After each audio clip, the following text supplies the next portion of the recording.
Hola, ¿cómo están? Un gusto reencontrarnos para poder generar otro espacio de conversación. Y esta vez queremos hablar en el contexto del día en que se busca visibilizar el trastorno de déficit de atención. ¿Qué es?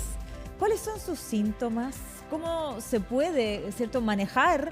Es todo lo que le queremos preguntar a Jennifer Conejeros, ella es psicóloga de la Clínica Santa María. Muchísimas gracias por el contacto con CNN Chile. ¿Cómo estás? Bien, gracias. Te quiero preguntar en primer lugar, ¿qué es el trastorno de déficit atencional? Es una condición del neurodesarrollo que se caracteriza primero por, como su nombre lo dice, por las dificultades atencionales. Entonces, ahí uno ve a personas, niños, adultos, que les cuesta focalizarse en las actividades que están realizando, que algunas que les interesan también, o sea, no es solo si uno está en una clase aburrida, sino que en varios contextos. Pierden las cosas, les cuesta organizar lo que tienen que hacer y en otros casos, que también es común, hay un factor de hiperactividad e impulsividad. Y acá uno ve que son personas que necesitan moverse constantemente y que toman decisiones de manera impulsiva, o sea, no reflexionan mucho en lo que dicen o lo que van a hacer. Ahora, hay distintos tipos de trastorno de déficit atencional, hay estados, o sea, puedo tener una característica y otra combinada. Es un diagnóstico que se busca, que se da. ¿Cómo opera todo esto para poder finalmente llegar a este diagnóstico? Sí, hay un tipo que es el que vamos a conocer como inatento o pasivo, donde solo van a estar estas características de dificultades en la atención y en la concentración. Y ahí uno ve que son personas que se pierden en la conversación también, cambian muy rápido de tema. Y está este otro grupo donde está la hiperactividad, impulsividad. Y sí se conocen, o sea, son parte del diagnóstico del trastorno por déficit de atención, pero hay que tener en cuenta que pueden estar los dos. Y que en las mujeres es más común este que llamamos hipoactivo, inatento, y en los hombres se ve más el hiperactivo impulsivo, aunque hay mujeres impulsivas, hiperactivas y hombres que son más tranquilos y tienen déficit de atención.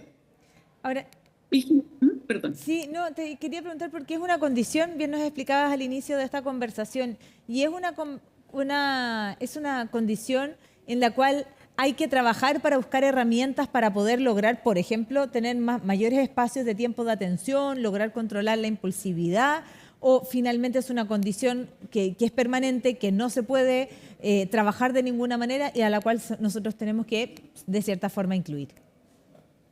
No, hay varias formas de trabajarlo.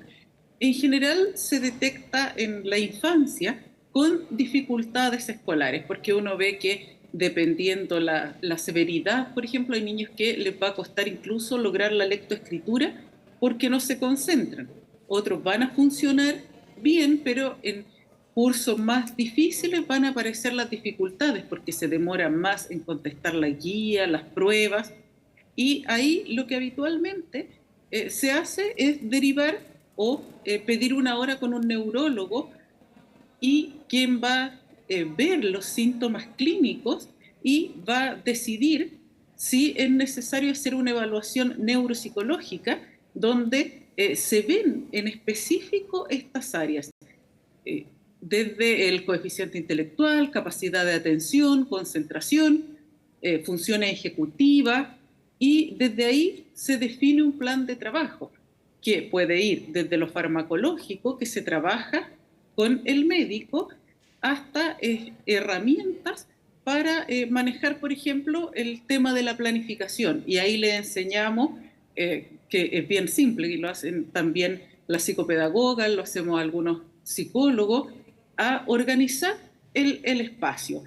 ¿Qué actividades puede hacer en el día? A chequearlas, a dar instrucciones sencillas. Uno le explica a los papás, entonces les pide no le diga, ordene el dormitorio porque el niño no lo va a entender tan claro. Entonces mejor decirle que recoja la ropa sucia, que ordene los juguetes, darles tareas cortas y sencillas porque se ve también que retienen poca información. Entonces, finalmente, la mejor intervención puede ser mixta. Juntar esto más médico con estrategias para manejar ciertas actividades y el apoyo en casa y, por supuesto, las recomendaciones al colegio que siempre se envían. Ahora, pareciera que cuando hay un diagnóstico del trastorno de déficit atencional hay cierto, no sé, como algún cierto estigma en aquellos niñas y niños que tienen esta condición y que parece frecuente y que tiene además cierto una forma de poder tratarla. ¿Cómo podemos y cómo lo has visto tú también esto cuando muchas veces puede generarle una incomodidad a la niña, al niño o al adolescente cuando es diagnosticado para evitar justamente este prejuicio que me imagino también debe existir al interior de los establecimientos educacionales? Claro, además que pasan varias cosas, porque muchas veces se identifica el déficit atencional solo con estas características de hiperactividad e impulsividad. Entonces son los niños que molestan en aula. Pero los que están callados mirando el techo también pueden tener déficit atencional.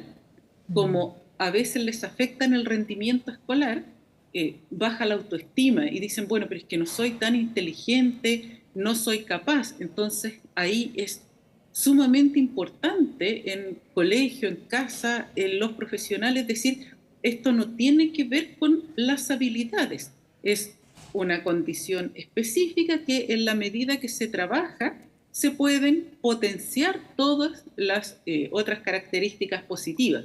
Entonces, claro, tiene que haber un apoyo y no estigmatizar como decir, ah, tiene déficit atencional, por eso es Claro. así. O a veces hay colegios que les dicen los que tienen, o los del déficit de atención, o los que tienen la prueba diferenciada, vengan. La idea es que no se noten diferencias, aunque hayan alguna en las evaluaciones.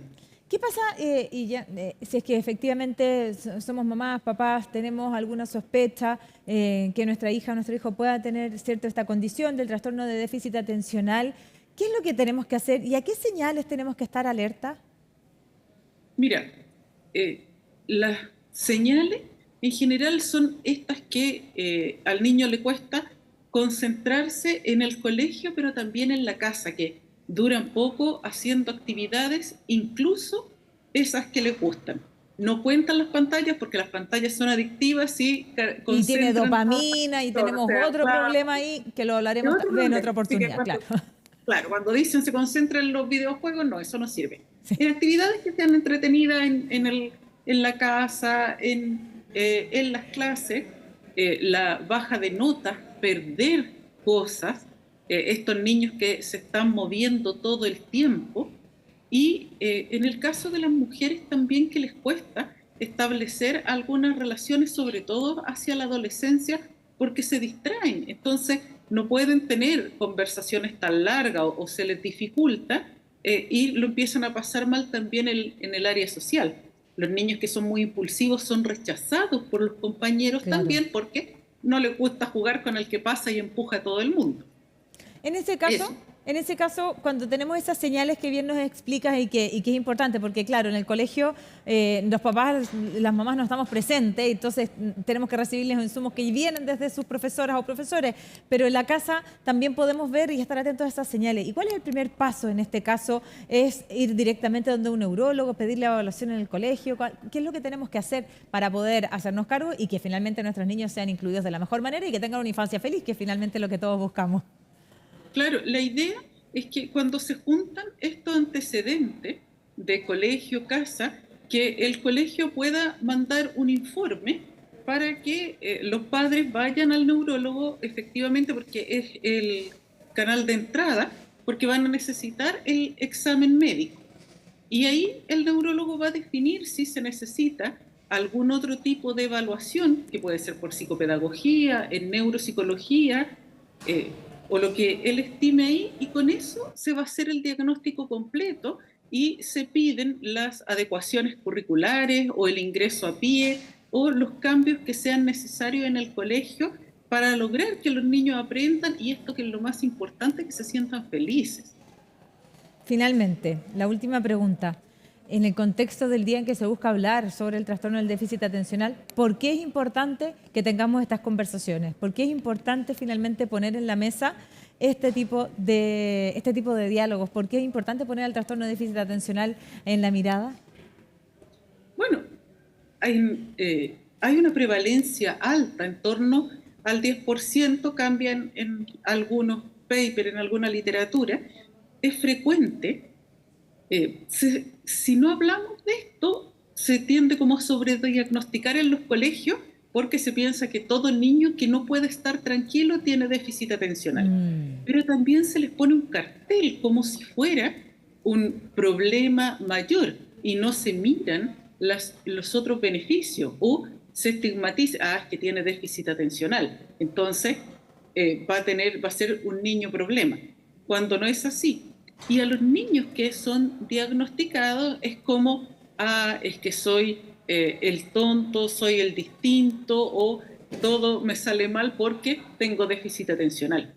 Cuando hablamos de estos temas, primero lo normalizamos, lo aceptamos y podemos ayudar a los que nos rodean sin estos prejuicios. Y eso es súper importante, porque cuando hablamos, conocemos, y cuando conocemos, desprejuiciamos, y eso es un avance importante. Así que para eso también esperamos que sea útil esta conversación. Gracias por acompañarnos, que estén muy bien. Gracias a ustedes. Y a ustedes también los invito a que sigan junto a la compañía de nuestro canal. Ya nos encontramos en una próxima conversación. Será hasta entonces.